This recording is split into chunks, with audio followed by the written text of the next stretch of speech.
Hi guys, good morning nga sa inyo. Binibilisan ko na nga pala mag-toothbrush, hindi joke lang, naka-fast forward kasi yan. Kasi may pupuntahan kasi kami ni mama, tapos ngayon siya yung magdadrive. Kasi yung mangyayari, di ko alam kung ano yung nangyari dito. Si mama nga pala yung magdadrive ngayon, kaya chill-chill lang ako sa likod. Ang galaw-galaw kasi ng sasakyan pala kapag nasa likod, no?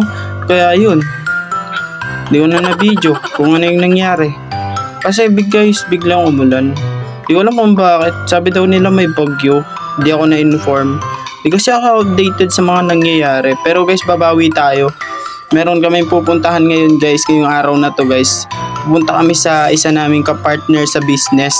Ang gagawin namin guys, kakausapin namin siya. Babalik kami sa kanya kasi mag-open ulit kami ng bagong business guys. Oh, business yarn! Okay guys, ito na. Naghahanda na ako guys. Ako yung magdadrive. Ito na guys. Di ko na alam mo ano yung sasabihin ko, pero diretso na tayo. Atrasan natin yung sasakyan para di tayo pamarisa ng ibang tao dyan. Tagal naman.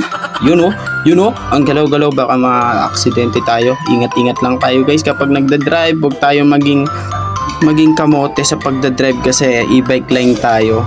Eto guys, paalis na din naman kami. Si mama papasakayin ko na sa sasakyan. Ma, sakay ka na ma. So yun, sumakay na nga si mama. Paalis na kami. Medyo malungkot-lungkot pa ako dyan kasi hindi pa ako nakapagkape. Hindi pa ako nakakuha ng lakas galing sa pagtulog ko guys. Naka-jacket pa ako. Ang lamig-lamig kagabi kasi sobra yung ulan. Sobrang lamig kagabi. Yung mahogany dito guys, madaming nahulog mga dahon, tas yung bunga ng mahogany. Tas yun guys, nandito na kami sa pupuntahan namin ni mama. Guys, nakakapagod mag-drive kaya yun. Eto, chill-chill lang tayo dito. Umuulan pa kasi guys. Kahit na umagang-umaga umuulan, nakakainis. Tingnan nyo nga naman, notice syempre nandito yung e-bike ni mama. Ginamit namin. Yan, nakikipag-usap na nga pala dito si mama sa mga magiging business partner namin. Bale, sila yung kapartner namin dati sa Elo, tapos sa GCash, sa lahat ng mga bagay na pwedeng i-business sa store namin guys. Kaya guys, ito, makimarites muna tayo saglit.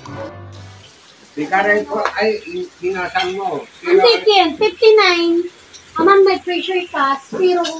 Healthy bubble by 3 months. 3 months. Tama na yun, baka kalabanin nyo pa kami sa business.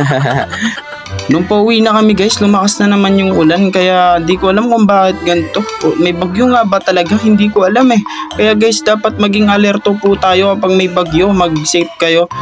Kumain nyo ng marami. Tapos huwag nyo pababayaan yung sarili nyo para di kayo magkasakit.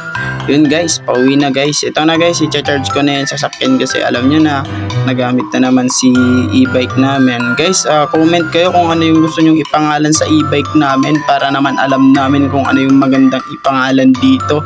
At guys, alam po natin na sa e-bike po guys ay merong kagandahan guys.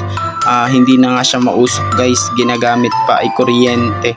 Hindi tayo gagamit ng gasolina na nakakasira sa ating kalikasan. Kaya guys, salamat sa Lord kasi binayayaan kami ng sasakyan na to.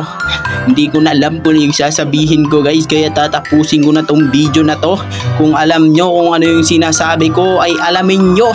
Kaya guys, salamat sa inyo and God be the glory. Thank you all. Bye.